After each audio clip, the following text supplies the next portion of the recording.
You think you know Adam Scott. You see the face first. It is a face of almost aggressive symmetry, a canvas of polite geniality that seems designed by a committee to represent approachable white-collar male. You see the slightly feathered hair, the gentle brow, the frame that fits perfectly into a J.Crew sweater. He looks like the guy who lets you merge in traffic. He looks like the guy who does his taxes in February. But if you look longer, really look, the image begins to curdle. There is a twitch in the jaw. There is a deadness, or perhaps a terrifying manic energy lurking behind the eyes. This is the Adam Scott paradox. He is Hollywood's greatest double agent. He is an actor who has built a career on the razor's edge between the sweetest man you've ever met and the most sociopathic corporate shark who ever fired you via email. To understand Adam Scott is not just to understand an actor's range, it is to understand the psychology of the modern American male. The tension between wanting to be liked and wanting to burn the office down. This breakdown delves into the psyche of his performances, dissecting the distinct archetypes he inhabits and what they reveal about human nature. Part 1. The Architecture of Awkwardness. Before we analyze the characters, we must analyze the instrument. Scott's physical acting is a masterclass in micropsychology. Most actors act with their whole bodies. They throw up their hands, they slump,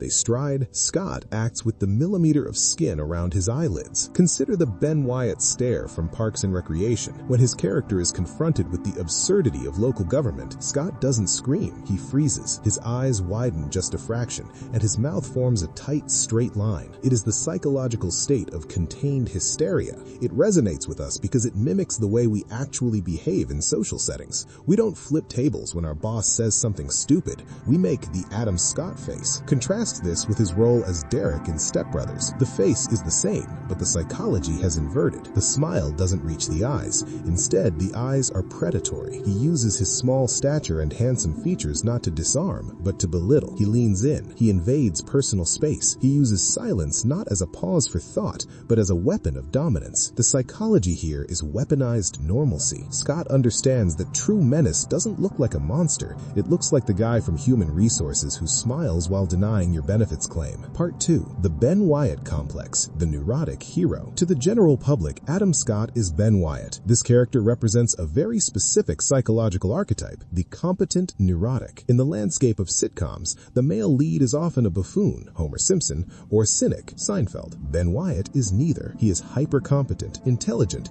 and deeply, deeply anxious. This resonates psychologically with a generation of viewers who feel imposter syndrome. Ben is a former teen mayor who humiliated himself on a national stage. His entire adult personality is a trauma response to that failure. He is rigid, obsessed with rules, and terrified of spontaneity. Scott plays this not for mockery, but for empathy. He shows us that nerdiness, his love of Star Trek, calzones, and accounting, is actually a defense mechanism. It is a way to create order in a chaotic world. When Ben Wyatt creates a board game called The Cones of Dunshire, we laugh, but psychologically, we are watching a man trying to build a world he can control because the real world hurt him. The psychology of Ben Wyatt is the psychology of redemption. He represents the hope that you can be weird, anxious, and scarred by your past and still get the girl, Leslie Knope, and the happy ending. It is a comforting psychological blanket, and Scott wears it perfectly. Part 3. The Step Brothers Effect. The psychology of the yuppie sociopath. If Ben Wyatt is the superego, the moral conscience,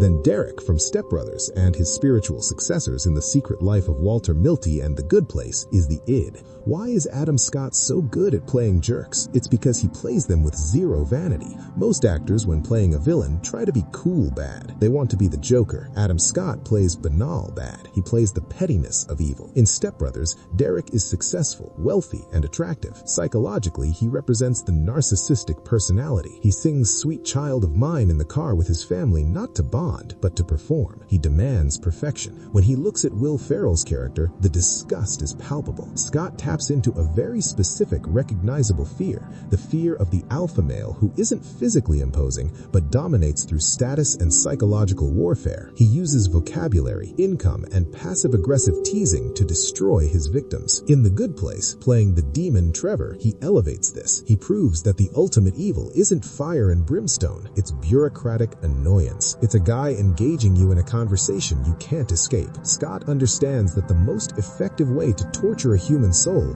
is to be technically polite while being spiritually rotten. This is the nice guy facade stripped away to reveal the void. Part 4, The Severed Soul, Mark Scott and Dissociation. Then came Severance. This role is the synthesis of everything Scott has done, and it is his most psychologically complex work. Mark Scott is a man who has undergone a procedure to split his memories between work and home. He does this to escape the grief of his wife's death. Psychologically, this is the ultimate manifestation of dissociation. We all dissociate to some degree. We doom scroll on our phones, we zone out in meetings, but Mark has made it biological. Scott plays two people here. Audi Mark, he is heavy. Gravity seems to pull harder on him. His grief is a physical weight. He is slumped, slow, and drinks to numb the pain. The psychology here is depression. It is the desire to not exist for 8 hours a day. Any Mark, he is lighter, almost childlike, but filled with a sterile corporate anxiety. He has no history, only the present. The brilliance of Scott's performance lies in the bleed-through.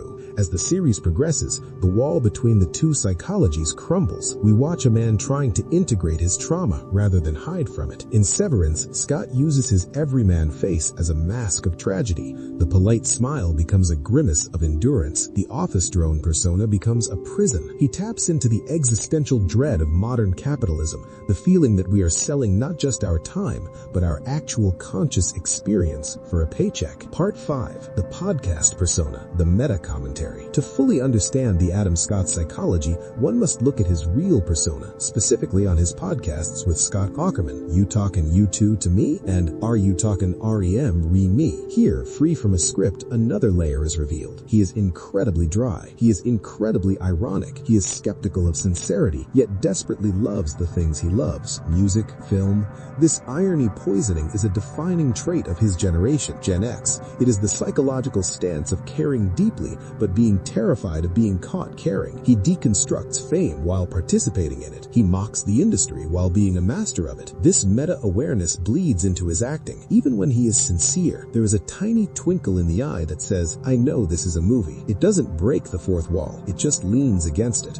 Part 6, Conclusion. Why we need him. We need Adam Scott because he allows us to explore the extremes of average masculinity. He is not the action hero. He is not the romantic lead who sweeps you off your feet with raw charisma. He is us. He is the part of us that tries to do the right thing. Ben Wyatt. He is the part of us that is petty, jealous, and status-obsessed. Derek. And he is the part of us that is tired, grieving, and just wants to turn off the lights. Mark Scott. His psychology is the psychology of the beige interior. It looks standard, it looks safe, but if you scratch the surface, you find a depth of neurosis, rage, love, and grief that is startlingly human. He creates characters that function as mirrors. When we look at Adam Scott, we see the face we show the world, and we see the messy, complicated, anxious wiring that powers it from the inside. He teaches us that normal is just a performance, and nobody performs it better.